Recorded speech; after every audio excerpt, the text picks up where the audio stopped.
Hello, everyone. Tonight, we're going to slip into a story that feels more like a shadow than a memory. Imagine standing at the edge of a forest in Oregon, towering pines stretching so high they blot out pieces of the sky, their branches tangled like black veins against the fading light. It's quiet, unnaturally quiet. No birds, no rustling of squirrels, not even the wind brushing through leaves. Just silence. And that silence is where our mystery begins. A missing case has occurred, a sibling story, one that unravels in the stillness of the Oregon wilderness, a place that has swallowed more than a few wanderers without leaving behind so much as a footprint. The locals call it the Silent Grove, but official maps mark it blandly as part of a national forest in the Cascades. For decades, hikers, campers, and even seasoned rangers have reported vanishings that make no sense at all. No signs of animal attack, no overturned tents, just gone. So before you get comfortable, take a moment to like the video and subscribe if you really like what I'm doing here. And hey, I'd love to know where you're watching from. Share it in the comments. Maybe you'll find someone in the same town, someone who also can't quite fall asleep without a mystery playing in the background. Now turn off the lights, lie back on your comfy cushions, and let's get moving tonight.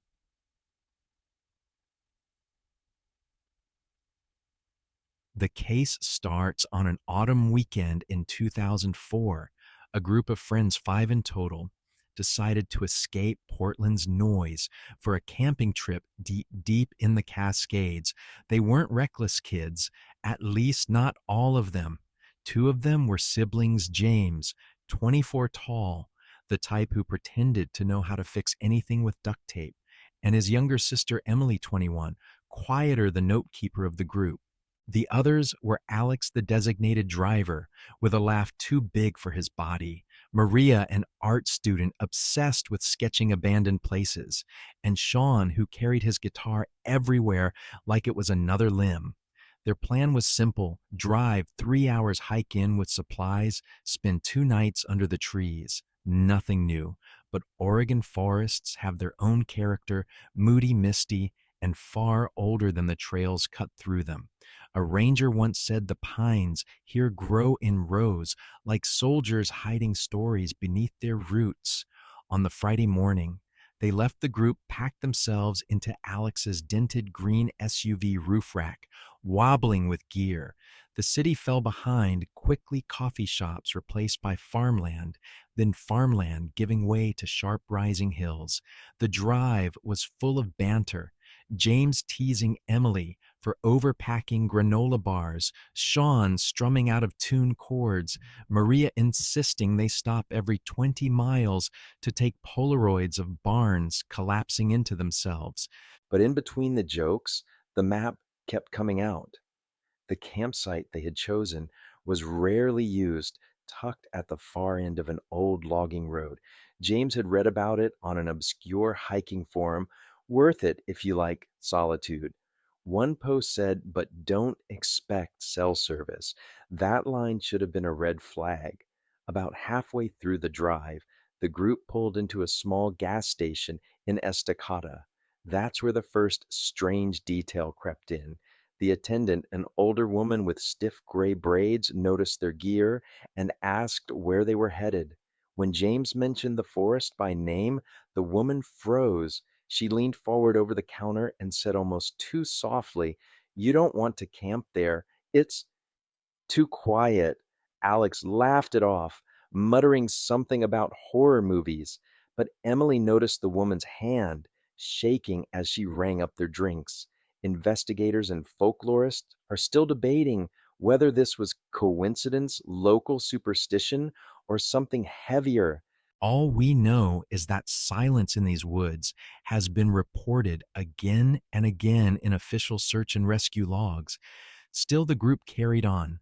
The closer they drew to the forest, the more the mood shifted. Radio stations fuzzed out one by one.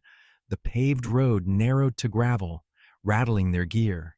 Trees pressed in on either side, branches clawing low across the windshield like skeletal fingers. Even Sean, usually a chatterbox, put his guitar down and stared out the window. Emily jotted notes in her small leather journal. Later, those scribbles would be the only surviving first-hand account of what happened before the disappearance. She wrote about the way the sunlight filtered through the pines in fractured beams, how the temperature dropped as if they had crossed into another climate zone, how even the sound of their car seemed swallowed by the canopy. At mile marker 43, they saw a faded sign nailed crookedly to a tree. Trail closed. No maintenance. Alex slowed, but James insisted it was fine. They'd read online that hikers still used it. It'll be like our own private park, he joked. By late afternoon, the SUV bumped to a stop at a small clearing. They unloaded their packs, stretched their legs, and stared at the path cutting into the tree line. It looked like any trail dirt compacted by boots ferns curling at the edges, a hint of autumn leaves scattered like embers. But the silence was immediate, thick, and undeniable. No insects buzzed, no woodpeckers tapped. Even their voices sounded muted, like speaking inside a padded room. Maria clapped once, testing the echo, but it was swallowed instantly. That night, around the fire, they would joke about it, call it the forest with a mute button. But in the moment, stepping into that quiet, each of them felt a flicker of unease. Humans are tuned to background noise. When it's stripped away, something in our instincts screams that danger is near. Anthropologists still debate whether silence in wild places triggers primal alarms in our brains, the same way sudden stillness once meant predators were close. And so the group shouldered their packs and walked into the trees. Mahem nomasi. For a while, nothing happened. The trail wound deeper switchbacks, carrying them down toward a narrow stream. Emily wrote that the air smelled metallic, like old coins. Maria took photos compulsively, Polaroid film spitting out images that looked darker than they should. The group joked less as the miles stacked on fatigue, pulling at their shoulders. By the time they reached a flat spot near the stream, an ideal campsite, the sun was bleeding orange between trunks. They set up tents quickly, Sean fumbling with poles while Alex chopped kindling. The fire's crackle felt almost alien against the hush of the forest. Dinner was instant noodles eaten from mismatched tin bowls. They laughed a little again, passing around marshmallows, Sean plucking his guitar softly. But the silence pressed in around the edges like a thick fog, reminding them every few minutes that they weren't in Portland anymore. It's important to pause here. Historical fact: Oregon forests, particularly in the Cascades, have one of the highest rates of missing hiker reports in the U.S. National Forest Service. Records show hundreds of disappearances since the 1960s, many unsolved. Rangers describe certain valleys where sound seems to dampen unnaturally, though science hasn't explained why. The group didn't know those statistics. They just knew they were tired fed and trying to ignore the strangeness. Around the fire, Maria brought up local legends. She'd skimmed online whispers of shadow walkers in the Cascades, or a story about an entire search party that vanished in the 1930s. Alex groaned, saying ghost stories were a bad idea on night one. But Emily, ever the listener, wrote down every word.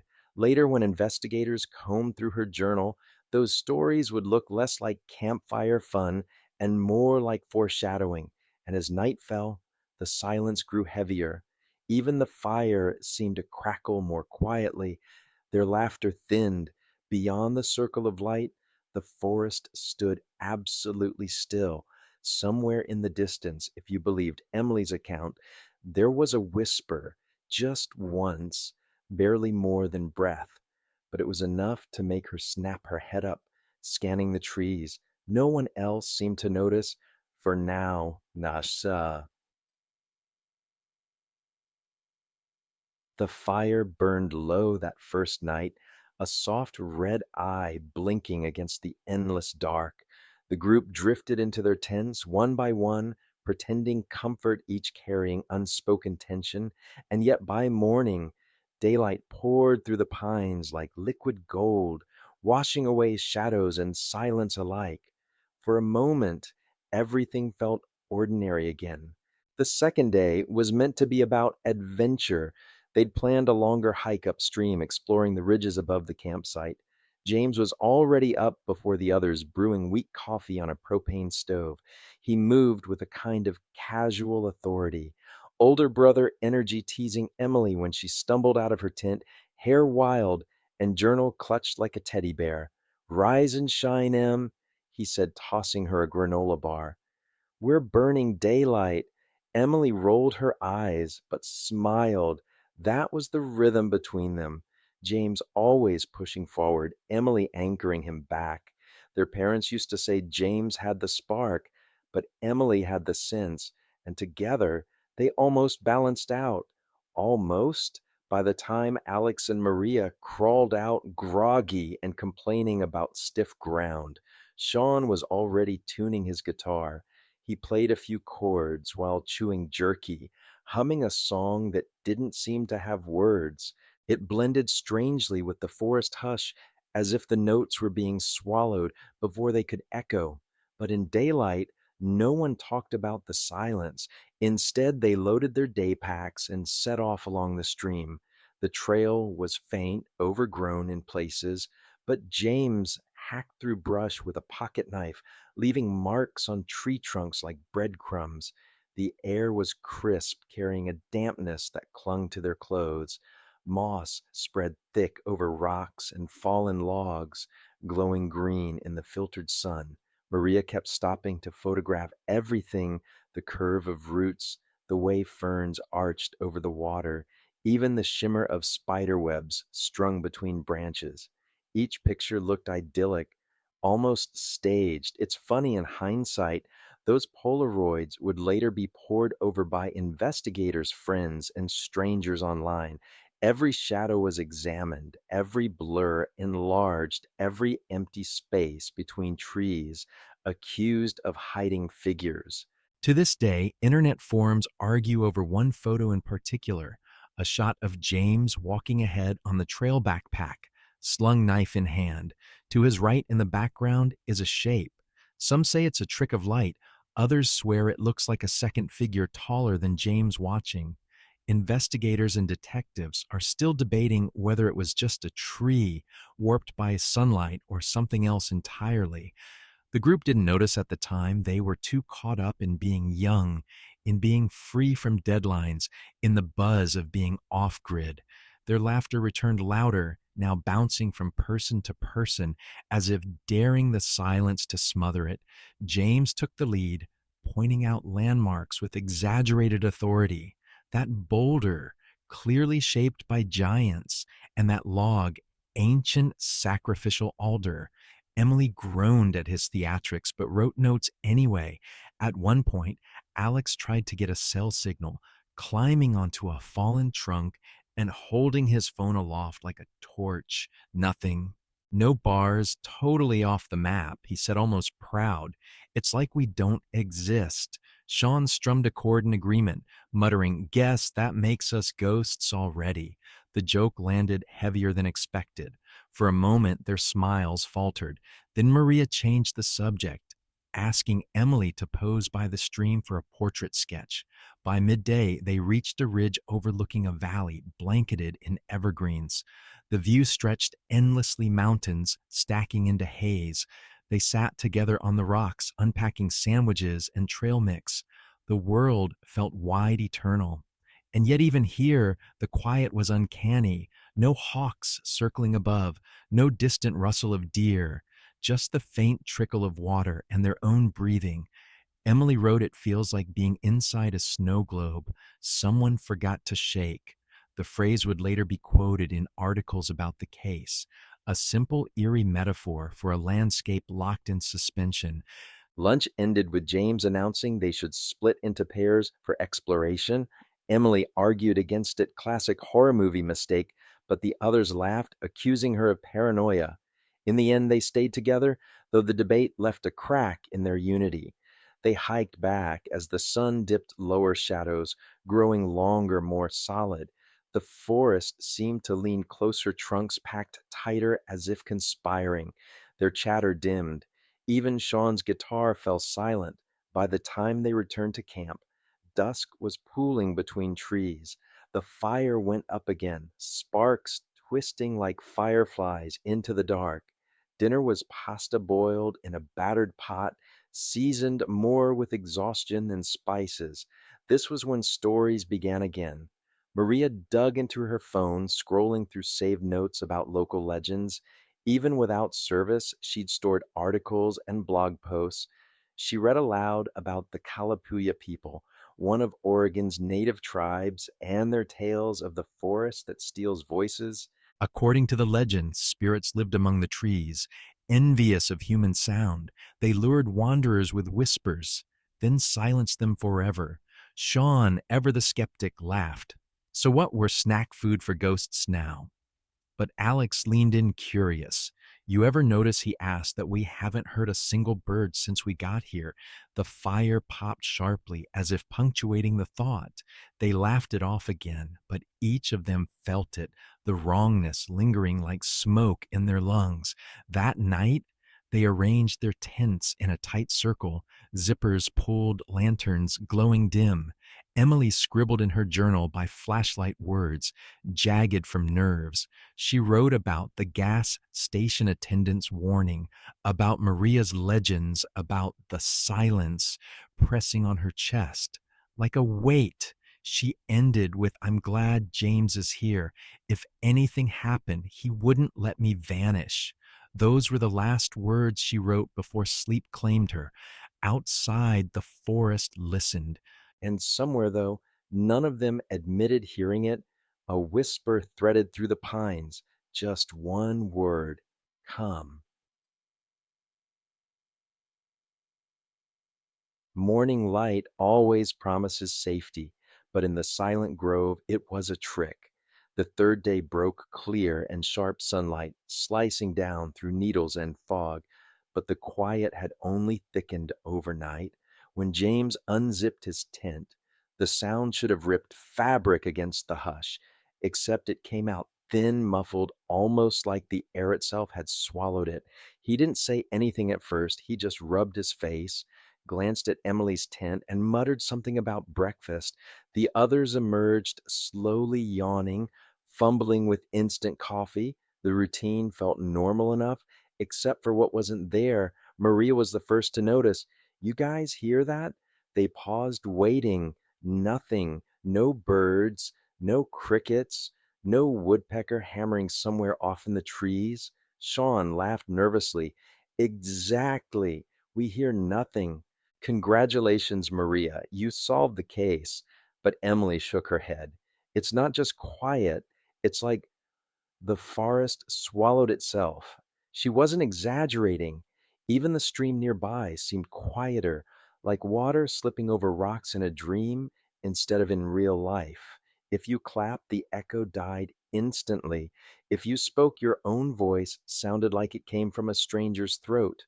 Investigators are still debating whether the phenomenon was natural. Some geologists suggest odd acoustics created by the terrain valleys that trap and mute sound. Others argue about infrasound vibrations below human hearing that can cause unease, dizziness, and even hallucinations. And then there are those who dismiss all of it as embellishment in Emily's journal. But if you've ever stood in a place where the silence feels heavier than sound, you know exactly what they felt. James brushed it off with his usual confidence. It's fine. We came out here to get away from noise, right? Consider it a bonus. The others tried to laugh, but breakfast ended quickly. No one wanted to linger. They packed day packs again, intent on pushing deeper into the forest. Emily protested, said they should stick closer to camp, maybe even consider heading back. But James reminded her they had enough food for 2 more days, and besides, it would be a waste not to explore. We'll make memories, he promised, the kind you actually want to remember. The trail they followed was little more than deer tracks weaving between ferns. The deeper they went, the more the canopy thickened, muting the sun into a gray wash. It was like walking underwater. Each breath fogged slightly in the cool air. Though it wasn't cold, Maria kept her Polaroid at the ready. She snapped trees, moss, even the group itself, though the film always seemed to darken at the edges unnaturally. Later, people online would obsess over those edges, insisting they hid shapes, elongated human, but wrong. Sean grew restless without noise to fill the silence. He plucked his guitar strings as they walked, but the sound came out hollow muted like the fire crackle had been. Feels like someone's got the volume turned down on life, he muttered. By midday, the forest changed. The trees grew thicker roots, twisting across the ground like black veins. The air was still oppressive. And then the trail ended. At first, they thought they'd lost it, but no, the path simply stopped at a cluster of boulders, moss crawling thick over them. Beyond was dense growth, no way through without hacking. James crouched, examining the ground. Trail markers end here. Maybe there's another way around. But Emily noticed something else. In the soil, faint and shallow, were impressions almost like footprints, bare feet, dozens of them leading into the thicket where no trail went. See that, she whispered. Maria leaned in, snapping a photo. Alex frowned. Could be animals. Since when did deer walk on two legs? Emily shot back. They stood there too long, arguing in hushed tones, as if even their debate was muted by the trees. Finally, James cut it short. It's probably just erosion. We'll circle back. Nobody's vanishing into the bushes. But the footprints stayed in Emily's mind, clear as ink. On the return, things felt different. The silence pressed tighter. The air seemed heavier. Even Alex, usually loud, felt quiet. Only their boots crunching dirt marked time.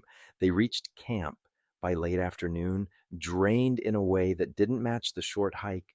Maria flipped through her Polaroids, frowning. One photo, the cluster of rocks, looked wrong.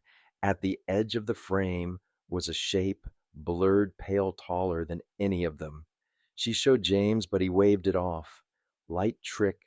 Don't psych yourself out.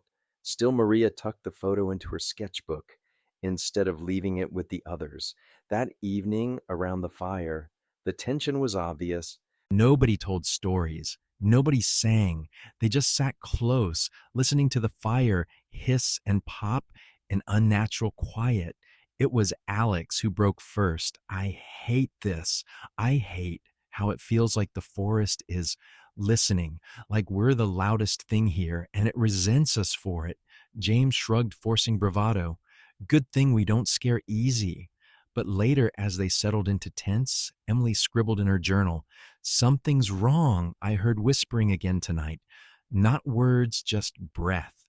And I swear the trees lean closer when no one's looking. James says it's in my head, but what if it isn't? That was the last entry for the day. And outside, somewhere deep in the woods, a branch snapped without echo.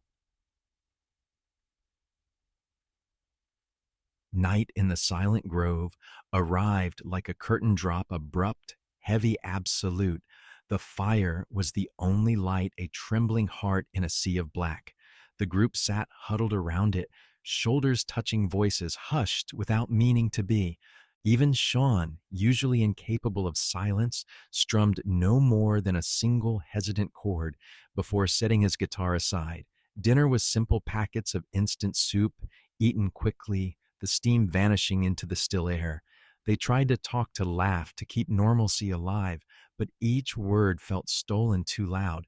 In a world that wanted quiet, Maria broke the spell with a nervous laugh.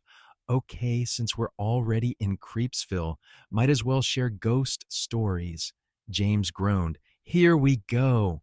But Maria persisted. She told one about a logging crew in the 1920s who supposedly vanished overnight. According to her notes, searchers found the site tense, intact tools, scattered fire still smoldering, but no men, not a footprint, not a scream, just silence. Classic campfire nonsense, Alex said, poking the fire with a stick. But even he kept glancing into the tree line, as if expecting faces to appear. Sean smirked, trying to lighten it. All right, my turn. Once upon a time, 5 college kids went camping in a forest that hated noise. First the Joker vanished, then the artist, then the big brother. Not funny Emily cut in sharply. Sean raised his hands. Kidding, chill. But she didn't smile. The fire sank, lower shadows stretching longer. Sleep came reluctantly. One by one, they zipped their tents, lanterns glowing faint behind nylon. The forest was too still, the silence too pressing, but exhaustion won until it didn't. Around midnight, Emily stirred. Her bladder dragged her reluctantly from her sleeping bag. She grabbed her flashlight, muttering at herself for drinking so much coffee earlier. James mumbled something half asleep, but she waved him off. She stepped into the night. The air was cool, damp with pine. The fire had collapsed into glowing coals. The silence was absolute. She moved quickly toward the stream, every step sounding too loud in her ears. That's when she saw it, a figure at the edge of the trees, still, watching. Her breath caught. The beam of her flashlight swept across and found only bark, a tree trunk, nothing more. She swallowed, embarrassed at her own nerves, and crouched to finish quickly. When she stood again, Sean's voice startled her. Hey, what are you doing out here? She whirled. Sean stood a few yards away, rubbing his eyes. Nature break, she whispered, pointing the light down so it wouldn't blind him. He chuckled. Figures, I'll grab water while we're up. He moved past her, heading toward the stream. She turned back toward camp, relieved not to be alone, but when she zipped her tent again, something nagged at her. Minutes passed. 10, 15, no Sean. At first, she thought nothing of it. Maybe he was smoking, maybe just taking time. But then James stirred groggy, asking where Sean went. When she explained, James frowned. That was a while ago. They both listened. The silence pressed back. James unzipped, pulling on boots. I'll check. But when they stepped out together, there was no sign of Sean. His flashlight was gone. The stream gurgled faintly, the only sound. They called his name once, twice. Each syllable fell flat, devoured by the hush. No reply. Within minutes, the others were awake too. Alex and Maria stumbled out alarmed. They searched the perimeter circling the fire, then following the faint trail toward the stream. No footprints, no trampled brush, no splash of water where he might have slipped. It was as if Sean had walked into the silence and dissolved. Maria clutched her Polaroid camera like it could protect her. Alex cursed under his breath, though the sound seemed wrong in the quiet. James forced calm. He probably wandered off and got turned around. We'll find him in daylight. But even he didn't believe it. They sat awake for hours, lanterns burning fire, stoked high. Nobody slept. Every twig snap made them flinch, though most turned out to be nothing at all. Emily wrote shakily in her journal, Sean is gone. No noise, no struggle. He just disappeared. I keep thinking I see figures at the edge of the light, but when I shine the lamp, there's nothing. James says daylight will make sense of it. I don't think daylight matters here. Investigators would later debate this entry endlessly. Some argue Sean simply wandered off, became lost in the dark. Others point to the lack of tracks, the absence of sound, the impossibility of vanishing in less than 50 feet. The official search would write it down as unexplained disappearance, but for the group in that moment, it was the first fracture. The night stretched long, sleepless, the silence heavier than ever. When dawn finally came, Sean was still gone, and the forest gave nothing back.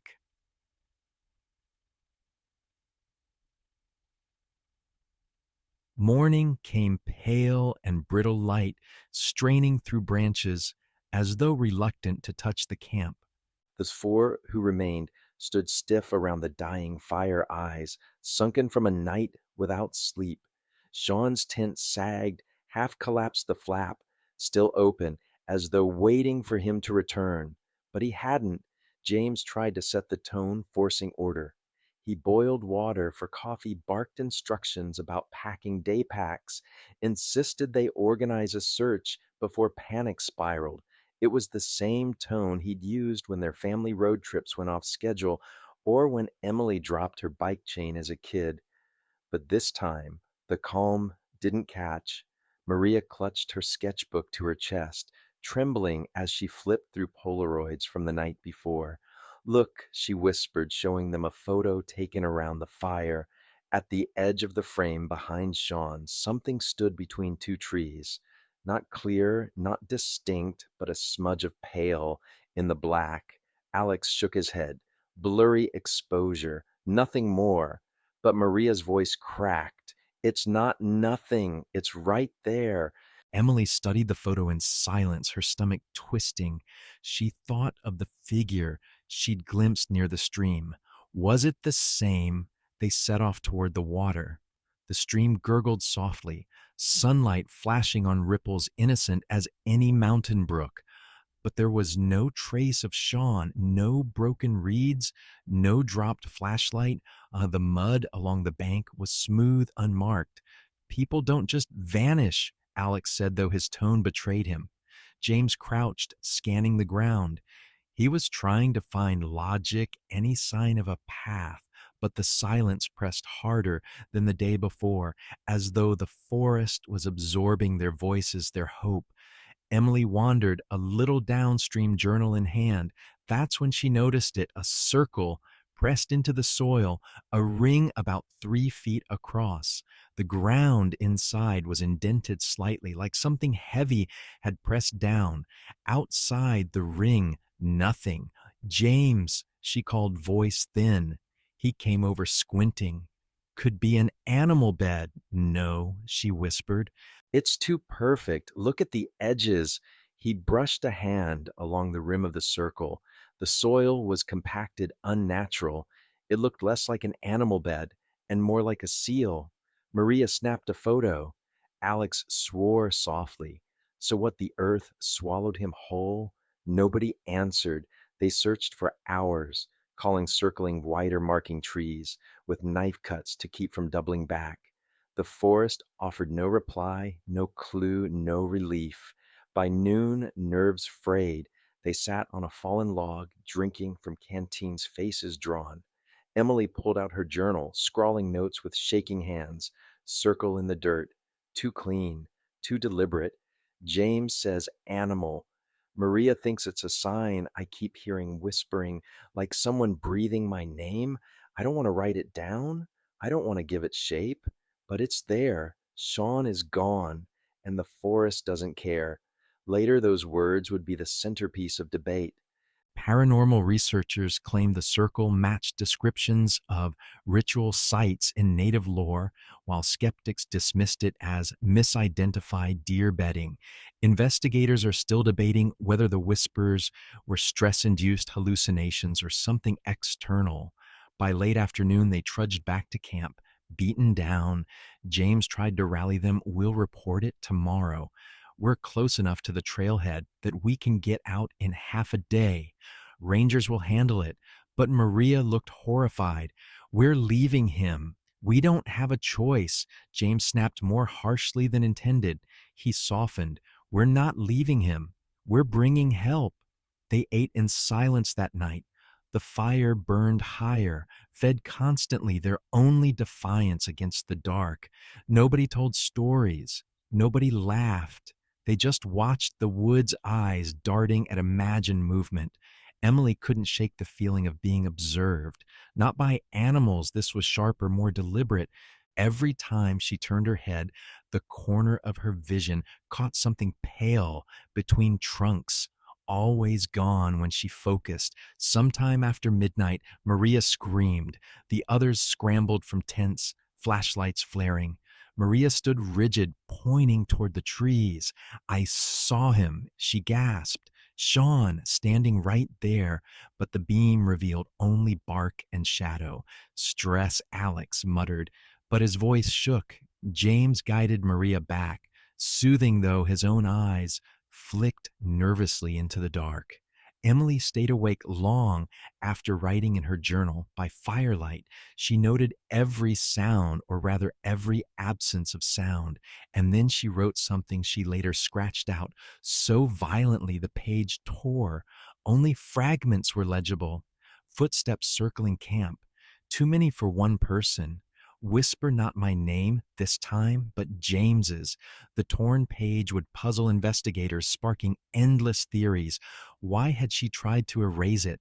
What did she hear that night? The fire burned down again. Shadows lengthened, and though no one admitted it, they all began to dread the inevitable truth. Sean was only the first.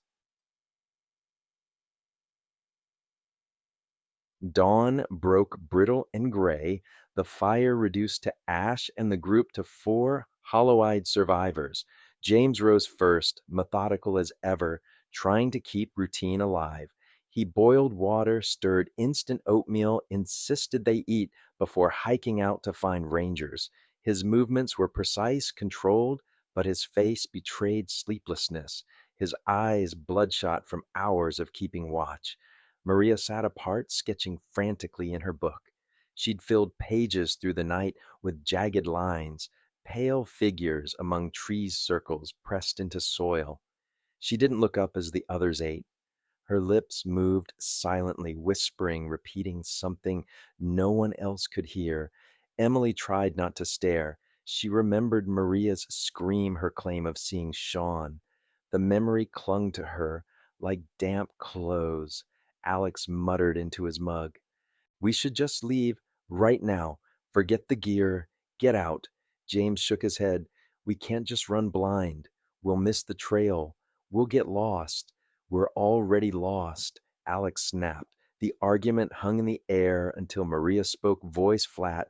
Sean's not gone. He's with them. Silence fell. James frowned. With whom Maria finally looked up, eyes wide and glassy. The quiet ones, the ones that don't like sound. Her words unsettled even James. He opened his mouth to dismiss it, but Emily cut in quickly, desperate to change the subject. We'll go after breakfast. Together, no splitting up. But the plan never reached daylight. By mid-morning, as they broke camp, Maria was gone. At first, it seemed impossible. She had been there minutes before lacing her boots.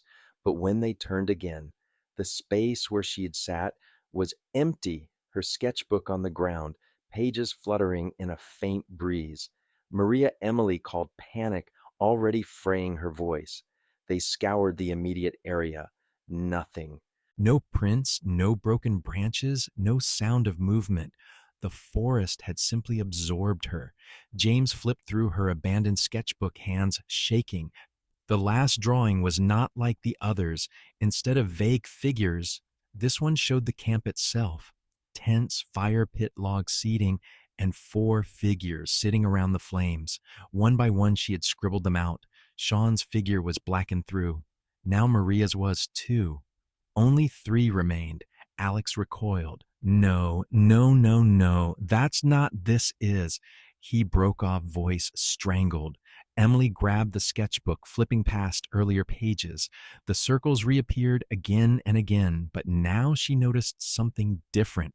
Faint lines linking them a pattern like constellations. Some connected to the camp itself. Some pointed deeper into the woods. James shut the book sharply. We're leaving right now. They stuffed belongings into packs, moving fast, but the silence seemed to grow denser, heavier with every step. It was no longer the quiet of wilderness, it was deliberate suffocating. Their own breaths sounded like intrusions. Hours passed. The trail refused to appear. James swore they were heading east, but the sun's position betrayed him. Alex accused him of leading them in circles. Emily wrote shaky notes whenever she could, the pages trembling under her pencil. Maria gone. Only three now. The forest doesn't want us to leave. Circles everywhere I see them in moss, in rocks, even in shadows. Am I imagining it or are they multiplying? Alex says James is wrong. James says Alex is losing it. I don't know who to trust. Maybe neither. By mid afternoon, tension boiled over. Alex stopped walking, chest heaving, pointing at James. You're doing this. You led us here. You knew about this place. Didn't you? James wheeled on him. Are you insane? My girlfriend is gone. My best friend is gone. Why the hell would I? Because you wanted us out here. Alex snapped. This was your trip, your forest. Your obsession. Emily forced herself between them, trembling. Stop, please. We can't turn on each other. That's what it wants. What wants? Alex demanded. She hesitated. She didn't know the answer, but she felt it watching, circling, pressing close, as if in reply. The wind shifted. For the first time in days, it carried sound faint, distant, like voices. Maria's voice, calling. Emily froze. Alex spun toward the trees, wild eyed. She's alive. No, James grabbed his arm. It's a trick. You know it's a trick. But Alex tore free, sprinting toward the sound. Emily screamed his name. And then silence. The forest swallowed him whole. James and Emily stood rooted breaths, ragged, staring into the trees that had just consumed their friend. Only two remained, and night was coming.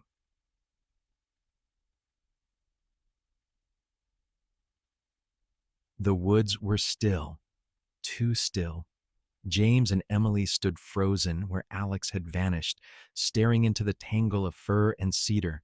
His shouts had cut off mid-syllable like a hand clamped over his mouth, or like the silence itself had devoured the sound.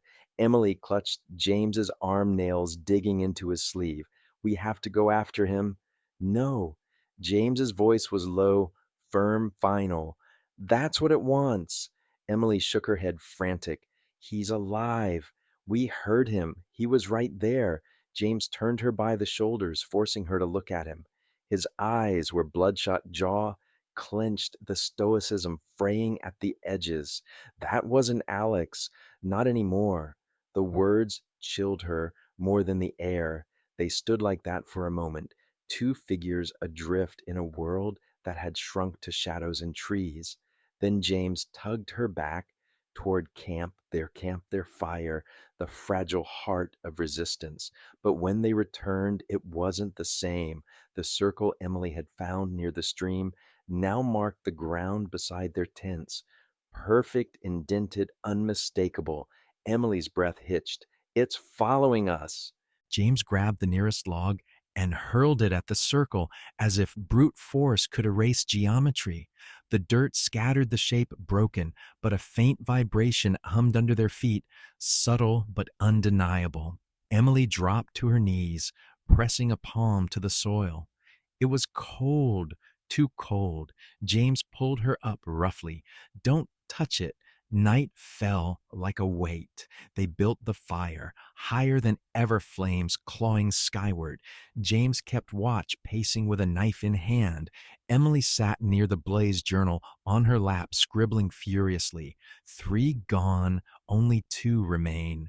The circles aren't random, they're paths, like maps, but not ours. Every time someone disappears, the forest grows quieter. The silence isn't absence, it's presence. Something fills it.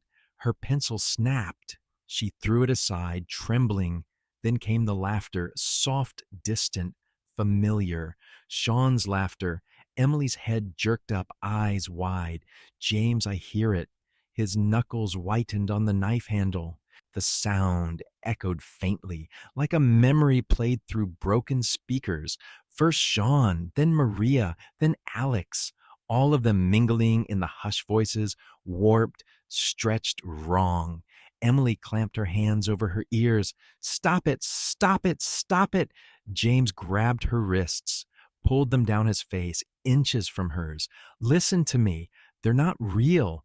They're gone. But even as he said it, his gaze flicked toward the trees, desperate betraying him. The fire popped sparks, leaping into the air. Shadows shifted unnaturally, twisting long, curling in directions the flames shouldn't cast them. Emily swore she saw movement inside the darkness, pale limbs bending, stretching, reaching just short of the light. James shouted into the trees, "You can't have her." His voice cracked raw with rage and terror. The forest gave no answer, only silence. Later that night, Emily awoke to find James gone. She sat up, heart racing, scanning the firelit clearing. His pack was still there, knife still resting on the log, his boots gone. James, she whispered, a rustle, then from the tree line, his voice. Emily, she rose slowly, trembling. James, he stepped into the firelight, same face, same body, but something in the eyes was wrong. Too dark, too empty. Her breath hitched. Where did you go? I was just looking, he said softly. For them, for a way out. She backed toward the fire. You shouldn't have left the circle. He smiled faintly, almost sadly.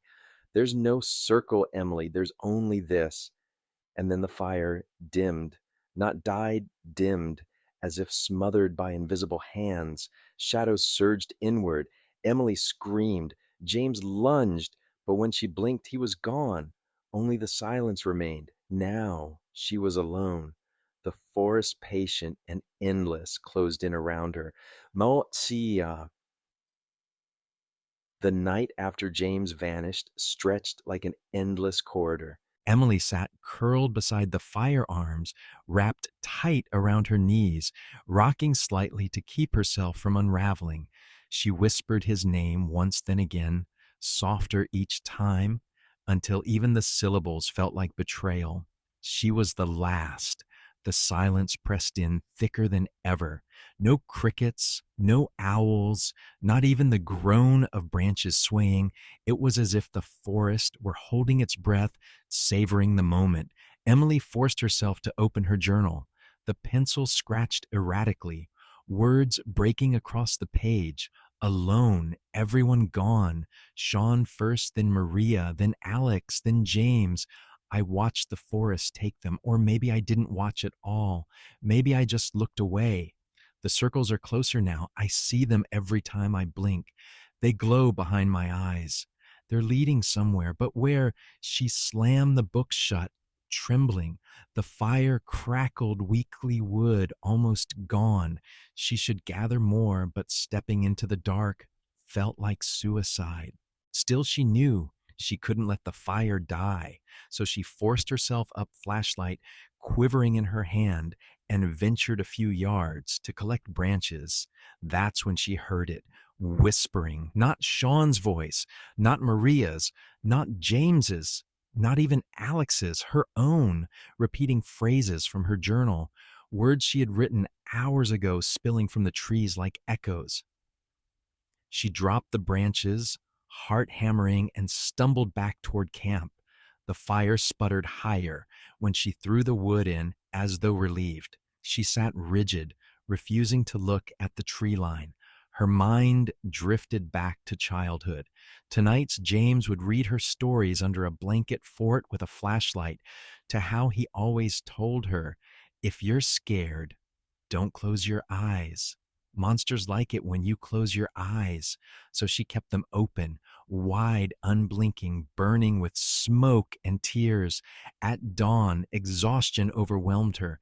She woke with her cheek against the dirt, the fire, little more than glowing coals.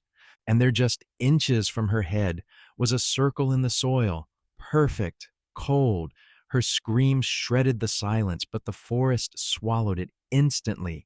Emily staggered back, breath ragged. The circle wasn't empty. Inside, etched crudely into the dirt, were initials J. Pan E, her brother's name, her own. She fell to her knees, shaking. This wasn't random. It wasn't mindless. It was deliberate, personal. She tore the journal open, scribbling, "The circles are not traps. They are messages or signatures. Someone is writing to me. Maybe James, maybe not James, maybe the forest itself, but it knows who we are. It knows me, and it wants me here. The day dragged on slow and cruel. Hunger gnawed. Her water was half gone. Every time she tried to walk in a straight line, the forest curved back into itself. Familiar logs reappeared. Her own knife mark on a tree stared back at her after hours of walking. By evening, she collapsed at the stream, dipping her hands into the cold water. Her reflection wavered in the ripples. For a moment, it wasn't her face at all. It was Maria's, then Sean's, then Alex's, then James's eyes, hollow and black. She stumbled backwards, splashing, gasping. The reflection didn't follow. The water rippled empty, again innocent. Back at camp, she built the fire higher than ever, feeding it until sparks rained upward. The shadows pushed back, but not all the way. Beyond the glow, she swore she saw them, her friends, pale, stiff, standing in the trees, silent, watching. Her voice cracked. James and none of them answered. Later, investigators would study Emily's final legible entry, written in jagged script across 2 pages. The pencil pressed so hard it tore the paper. The silence is an absence. It's alive. It learns us, wears us, feeds on us. I am the last voice. I can't let it take me too. After that, the entry stopped. And for the first time, Emily realized she had been writing not just for herself, but for whoever might one day find the book, if anyone ever did.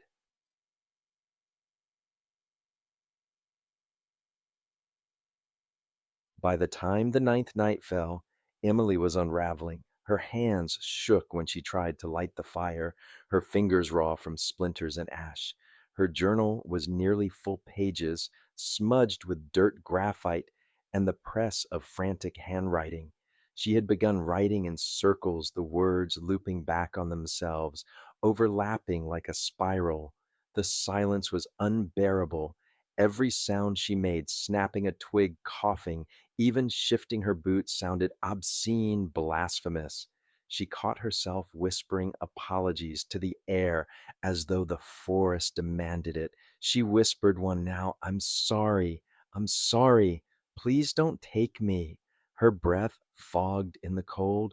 The fire hissed smoke, curling upward into the dark canopy.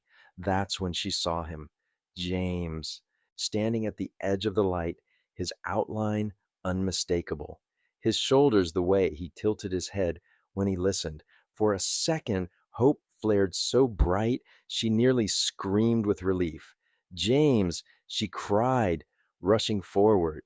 But when the firelight touched his face, the hope shattered. His eyes were pits too deep, too dark. His mouth was wrong, wide or split, in a grin that looked carved. His voice, when it came, was a hollow echo of itself. Emily! She stumbled back nearly into the fire. No, no, you're not him. He tilted his head further. I found the way. Come with me. Her knees buckled. She pressed the journal to her chest like a shield. Stay away. The thing that wore her brother's face didn't move. It didn't need to. Behind it, the shadows writhed. The outlines of Sean, Maria, and Alex appeared pale and silent, watching with those same hollow eyes. Emily sobbed, You're not real. You're not them. The silence pressed harder, suffocating, until her own heartbeat thundered in her ears. She clutched the journal tighter, forcing herself to scrawl blindly. They are here, but not them. Masks, puppets. The forest speaks through them. It wants me.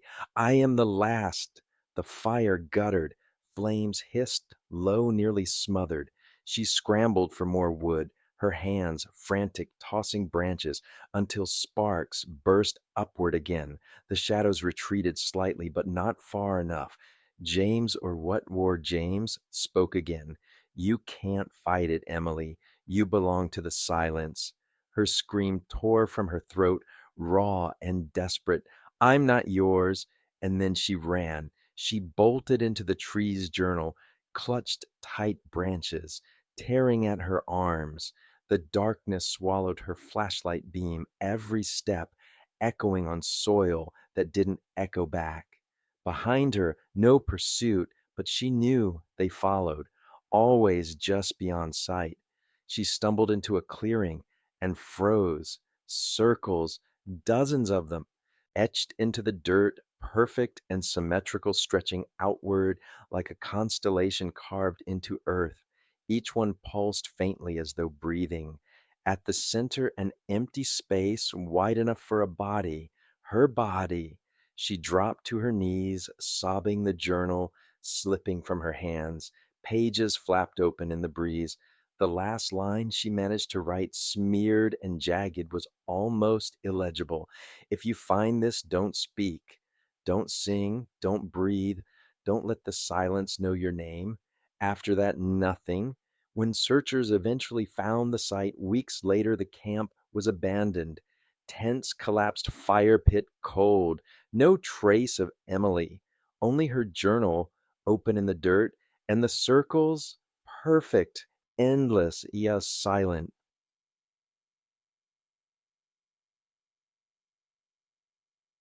The call reached the Deschutes County Sheriff's Office on a chilly Tuesday morning.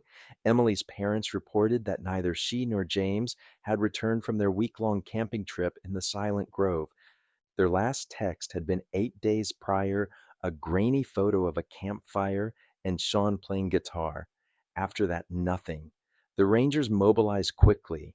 Silent Grove had a reputation among hikers, though never officially documented. People said GPS glitched, compasses spun, and sometimes voices echoed strangely, but vanishings, nothing provable. Until now, Deputy Carla Hayes led the first team of six. Experienced pragmatic, she'd pulled dozens of lost hikers out of these woods, but as they set out, she noted the quiet. The trail was unusually empty for summer. Even birdsong was sparse. By noon, they found the first sign, a knife mark carved into a cedar trunk. Fresh, deep, too purposeful to be random. Breadcrumbs, Hayes muttered. They were marking their path. A mile further, another mark, then another, but the sequence looped back on itself. The same scarred tree appeared twice, though the rangers swore they hadn't doubled back. Forest plays tricks, one muttered. But unease seeped into the team. On the third day of searching, they found the camp. It looked frozen in time. Two collapsed tents, gear scattered, but not looted, food packets half open. The fire pit was cold, ringed with charcoal. No footprints leading away, no sign of struggle, just absence. And then there was the journal, lying in the dirt, its cover stained with ash. Hayes picked it up carefully, flipping through. Her brow furrowed deeper with each page. Scribbled entries, increasingly frantic names crossed out one by one. Circles sketched again and again, some connected by lines like constellations. And the final warning, don't let the silence know your name. Hayes snapped the book shut, her skin crawling. The rangers widened the perimeter, combing every foot of earth. That's when they saw them, shallow impressions in the soil forming rings, dozens just as described in the journal. Campfire tales, one whispered, witchcraft. Hayes silenced him sharply. Keep searching. But her own compass needle spun erratically, twitching like a nervous heartbeat. They called in dogs. The hounds whined, pulling back from the clearing, refusing to enter the circles. One lay down, trembling ears flat, and would not move until dragged. By day's end, no bodies were found, no gear missing, only silence. Theories ignited immediately. Some suggested a planned disappearance, college kids staging a hoax, fleeing debts or family ties. Others speculated a predator attack, though no tracks or remains supported it. One ranger muttered about old stories, about how native loggers once refused to cut trees in this part of the forest.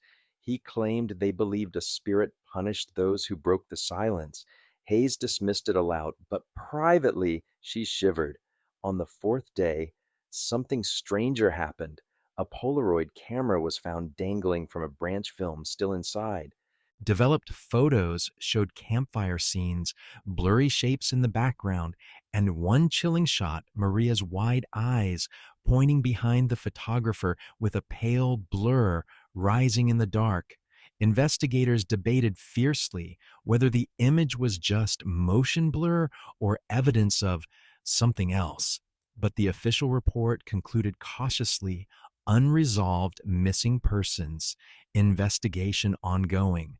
Unofficially among the Rangers, a new nickname stuck, the Silent Grove Vanishings, and the searchers whispered to each other, never in official logs, about one detail that none of them could explain.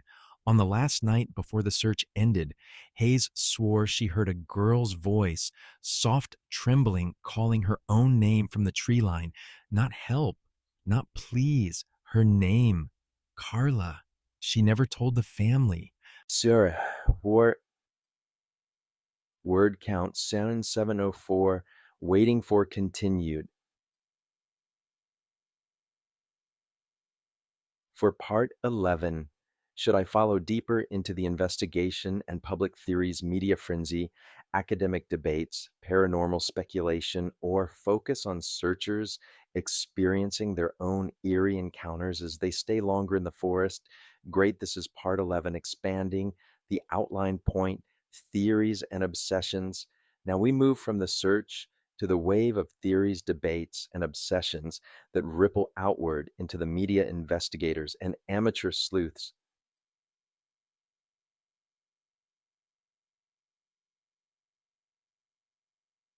Part 11, The Silent Grove Vanishings, broke into the national news cycle by the end of summer. It began with a local Oregon paper running the headline, Four College Students Missing in Mysterious Forest Trip. By the time the week was out, every major network had a correspondent standing in front of the tree line microphone in hand, framing the dark woods like a Hollywood set. The public devoured it. A group of friends, a camping trip, no trace left behind except a frantic journal and strange symbols carved into the earth. It had all the makings of an American campfire legend. Theories sprouted like weeds, and some were familiar animal attack, accidental drowning in a hidden river, voluntary disappearance. Others spiraled into conspiracy, a cult sacrifice, a government experiment, a portal in the forest swallowing unlucky travelers. One viral blog insisted the circles matched ley lines, ancient pathways of energy running beneath the earth.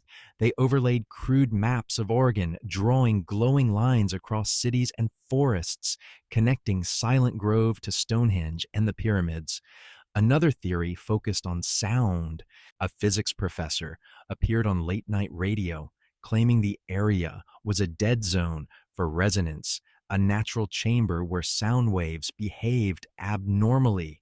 He suggested Emily's warnings about silence hinted at an acoustic anomaly, one capable of causing hallucinations, panic, even death. But the strangest theory came from Emily's journal itself. Handwriting experts were brought in.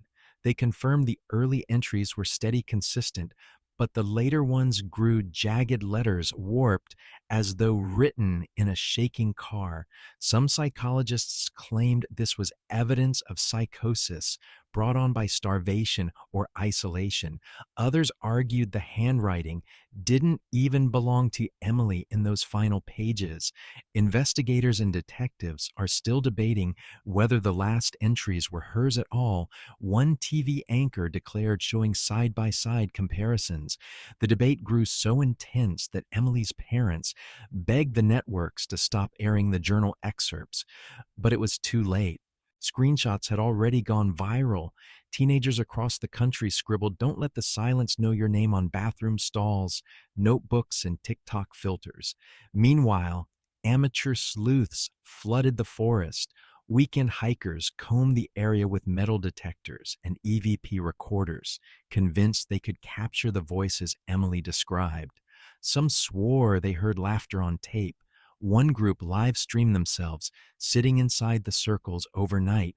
By morning, their gear was intact, but none of them remembered falling asleep.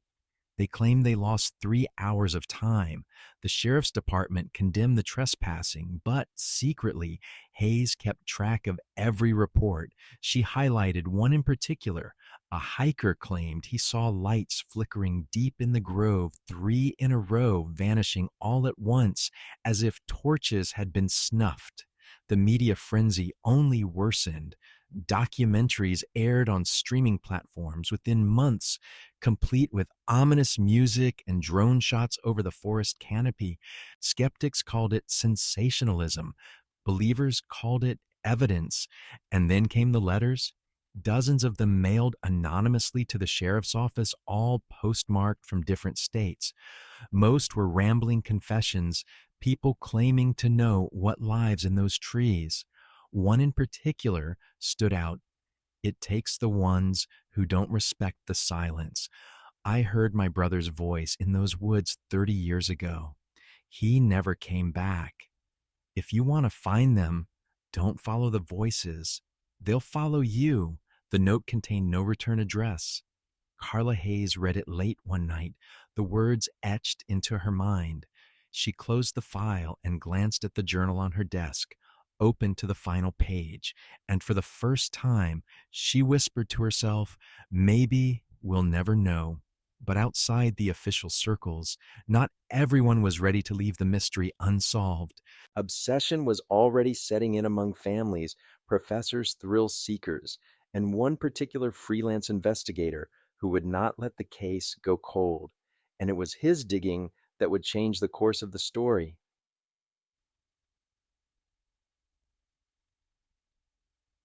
His name was Daniel Whitaker, 44 years old, former crime journalist turned freelance investigator. He lived out of a rented trailer with peeling paint, a coffee pot that never stopped brewing, and stacks of unsorted case files that filled the space like a paper avalanche waiting to bury him. Daniel had covered dozens of disappearances before, runaways, abductions, cults. He knew the rhythms, the way families begged for answers, the way police clung to procedure, the way the public eventually moved on. But something about Silent Grove sank its claws deeper. It wasn't just the journal, though he'd read every word of it until the phrases burned into his mind. It wasn't just the circles, though. He'd printed satellite images of the clearing, red circled them, and taped them to his wall. It was the silence, the one detail that slipped under most people's radar. Emily didn't just describe the forest as quiet, she described it as listening. Daniel couldn't let that go. He drove to Oregon in the dead of winter, his old Subaru rattling on the ice. Snow dusted the treetops like powdered sugar when he reached Silent Grove. Rangers gave him a perfunctory warning: no trespassing, winter trails, closed conditions, unsafe. He nodded politely and slipped past the barricade. An hour later, the forest felt wrong immediately. Not dangerous, just off. He clutched his recorder, whispering notes as he walked. Compass interference confirmed. Snow muffles sound unnaturally. Birds absent. 3 hours in, he reached the clearing. It looked almost ordinary under the snow. The rings were faint, but still visible, their outlines etched like scars on the earth. Dijel crouched, brushing powder aside, tracing one circle with gloved fingers. Perfectly round. Too perfect. He muttered, these aren't random. Someone or something keeps them maintained. That night in a cheap motel, he replayed his recorder. Static hissed. His own voice echoed, but then faintly, a second voice overlapped. A girl's whisper. Daniel. He froze, rewound, replayed. The whisper was still there. His own name. Sleep didn't come. The next day, he interviewed locals. A retired logger told him, we avoided that patch. Chainsaws would stall, men would get nosebleeds. Old timers said the forest keeps secrets. Another man, older toothless, laughed bitterly. Your missing kids ain't the first. Back in 72, a hunter vanished there. Sheriff kept it quiet, said he was drunk, wandered off, but nobody ever turned up. Danielle scribbled every word, cross checking with archives. Sure enough, in 1972, a hunter named Robert Maynard had been declared missing, last seen near Silent Grove. No official link, but the coincidence gnawed at him. By week's end, his motel room was a chaos of notes, timelines, maps, handwriting samples. He drew connections where no one else dared between Maynard, Emily, the circles, and scattered native legends of the Silent Ones that punished those who spoke too loud in sacred groves. Late one night, he phoned Carla Hayes. She answered groggily, "Whitaker, how did you get this number? I think I know what happened," he said, voice shaking. "There's a pattern. This forest has been swallowing people for decades. Emily wasn't hallucinating. She was warning us." Hayes sighed. "Off the record, Daniel, you're not the first to say that, and you won't be the last. But theories don't bring bodies home." I hesitated, then asked, "What if it isn't about finding bodies? What if it's about not letting it happen again?" Silence hummed across the line.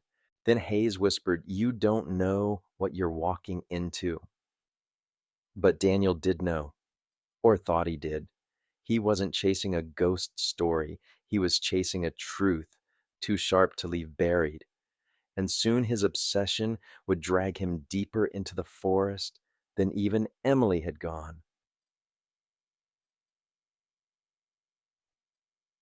Daniel had convinced himself that daylight was a shield, that as long as he kept his trips to Silent Grove within the safe hours, he could maintain distance between himself and the hysteria that consumed the students before him. But on the 11th day of his investigation, when the sun dipped low and the forest stretched its shadows into long black claws, he made the choice he had been dreading. He went in after dark. The rangers had left for the evening, their trucks gone from the trailhead. Snow clung to Daniel's boots as he slipped past the sign marked "Area Closed." He carried only a lantern, a recorder, and Emily's journal photocopies tucked into his coat. The cold burned his lungs as he breathed every exhale visible, but it was the silence that unnerved him most. He tested his voice recording. Whitaker, 10:48 p.m., entering Silent Grove under moonlight. No echo. The sound felt smothered, like his words were swallowed whole. He hiked deeper, following the faint impressions of circles he'd marked earlier. Branches rattled though no wind stirred. Every so often, he thought he heard footsteps that weren't his. When he stopped, they stopped. At midnight, he reached the clearing. It looked different at night. The rings in the soil glowed faintly, not with light, but with the way moonbeams seemed to bend unnaturally toward them. He crouched, running his hand across the largest circle. The dirt was warm. Daniel whispered, "These are not natural." His recorder clicked. Static swelled, and faintly, another voice cut through. "Daniel." He froze, the same whisper he'd captured before. Female, breathless. Emily. Heart pounding, he raised the lantern. Shadows stirred at the edge of the clearing. 4 figures stood just beyond the light. Sean, Maria, Alex, James, exactly as they had looked in the photos. Their faces pale eyes, dark voids, expressions neither hostile nor welcoming, just empty. Daniel's knees buckled. "You're not real," he hissed. "You're not them." One of them stepped forward, James, or the thing that wore him. His mouth curled into a too wide grin. "She left the door open. We've been waiting." Danielle stumbled backward, tripping over the ring's edge. He raised the lantern, highlight flaring across their faces. The others didn't flinch, didn't blink, only watched. Then from behind, another whisper, softer, urgent. "Don't speak. Don't breathe. Don't let it know your name. Emily, the voice seemed to seep from the earth itself. Daniel's throat closed his breath, trapped in his chest. He stumbled, clamped his mouth shut. The four figures tilted their heads in unison, almost curious. The lantern flickered. Daniel fumbled for the journal copies, flipping to the final page. He read the jagged scrawl, the warning, his eyes darting between the ink and the figures. He realized something. Then the entries weren't just panic, they were instructions. The silence wanted acknowledgement. It wanted him to speak, to call out, to give it his name. He pressed his lips tight, refusing. His chest burned with withheld air. The shadows shifted, pressing closer. The lantern sputtered again. And then, just as his vision blurred from lack of oxygen, everything stopped. The figures melted back into the trees, swallowed whole by the dark. The soil beneath his boots cooled. The silence retreated, still vast, still listening but not reaching for him. Daniel collapsed on the edge of the circle, gasping raggedly. His lungs screamed for air. His recorder clicked again, catching only his choking breaths. When he staggered to his feet, he left the clearing without looking back. He didn't dare speak until he was miles away, snow crunching beneath his boots. And when he finally whispered into his recorder, his voice was hoarse, almost broken. Whitaker, 3:16 a.m. I saw them, all four, alive or something like it. They wanted me to give my name. That's the key. That's the door. He stopped staring at the recorder. His hand trembled, and then he added almost to himself, if I go back, I don't think I'll come out again. Carla Hayes had promised herself she was finished. She had turned in the reports, boxed up the files, and given the families the same sterile assurance she had given dozens of others. We're still looking. We haven't given up. But she had given up, or at least that was what she told herself. Until one night, months later, she found herself at the sheriff's archive building long after everyone else had gone home. The file was labeled simply missing persons, unresolved. She had seen it before, had even contributed to it, but this time she opened the older sections, dust thick on the folders. 1972, Robert Maynard Hunter. 1973, a pair of surveyors. 1974, a prospector. Names, dates, vague descriptions of people who vanished within a 20-mile radius of Silent Grove. Always individuals, sometimes pairs. Always the same story, no tracks, no remains, no closure. And then a newspaper clipping, yellowed with age. Silence cult, suspected in forest rituals. The article spoke of a group that gathered in the grove during the Depression, convinced that the woods contained a gateway to other realms. The cult was dismissed as drifters and charlatans. Though one sentence chilled Carla members, warned outsiders not to speak their names inside the grove, lest the forest remember them. She sat back, heart hammering. Emily's final entry, "Don't let the silence know your name," suddenly felt less like delusion and more like inheritance. Her phone buzzed. A voicemail. Daniel Whitaker. Hayes. It's real. I saw them. I saw all four. They're not gone. Not exactly. The forest god. I don't know how else to say it. It's keeping them. Like masks, like echoes. I've got proof, but if I go back in, I won't come out. His voice broke static, swallowing the last words. Carla gripped the phone, staring at the spread of files around her.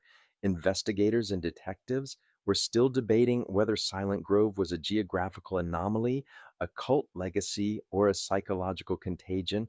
But Hayes no longer cared about debates. She cared about Daniel's voice, haunted, desperate, and about Emily's journal, still in her desk drawer at home. Against every rule, against her own instincts, she made her choice. She would go back. The next morning, Hayes checked out a county SUV under the guise of routine patrol. She packed a thermos of coffee, extra batteries, and a service weapon she wasn't sure would matter. She drove north past the snow line until the trees closed in like sentinels. At the trailhead, she found something taped to the sign, a sheet of paper fluttering in the wind, Daniel's handwriting. If you're reading this, it means I didn't make it back. Don't speak. Don't breathe. Don't give it your name. Her throat tightened. She folded the note into her pocket, locked the SUV, and stepped into the forest. Each footfall echoed strangely muted and amplified all at once. She thought she heard her radio crackle with her own name. She turned the dial off immediately. The silence pressed closer with every step. And then at the edge of the clearing, she stopped dead. There was the journal, Emily's journal, resting upright on a tree stump, as though waiting for her, and beside it a lantern, still faintly warm. Daniel Whitaker was in the grove. Alive or something wearing him was.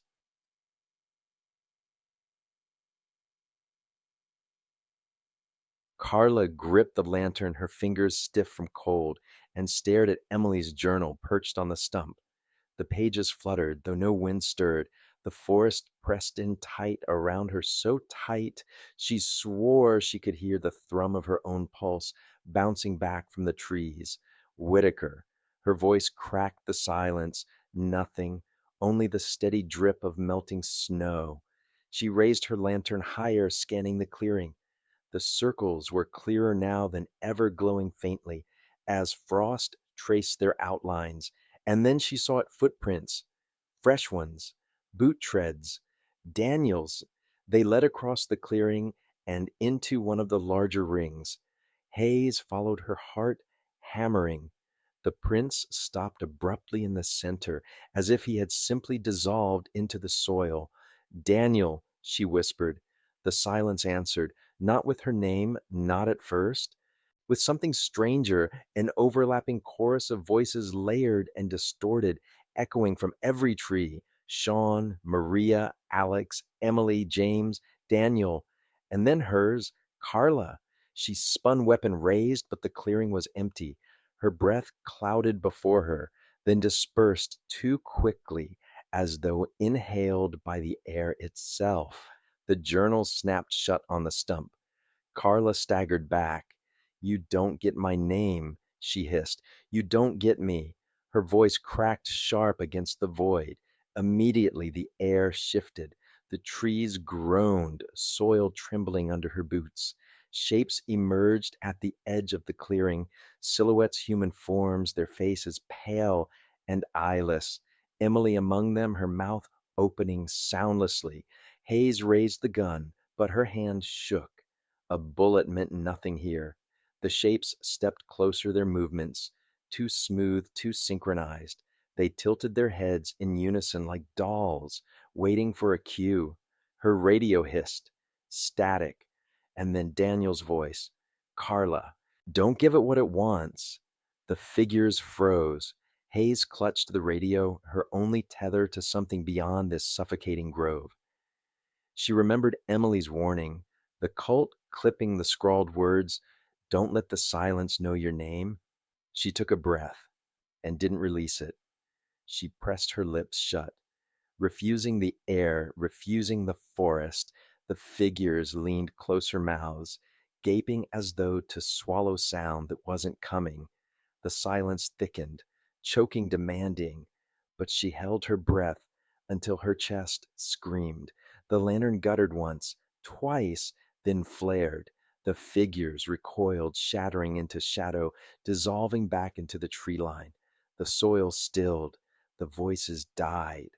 Carla collapsed on the ground, gasping lungs burning as though she had drowned. She clutched the journal to her chest, shaking violently. When she looked up, the clearing was empty. The circles faint again, fading into ordinary frost. Daniel's lantern was gone, his footprints erased. Only her own remained. She staggered out of Silent Grove as dawn broke every nerve in her body, screaming. She never once spoke her name aloud, and when she finally reached her SUV, she collapsed against the steering wheel, whispering a prayer that felt more like a bargain. She never filed an official report. The families never received closure, and the forest stayed silent, patient, waiting for the next name.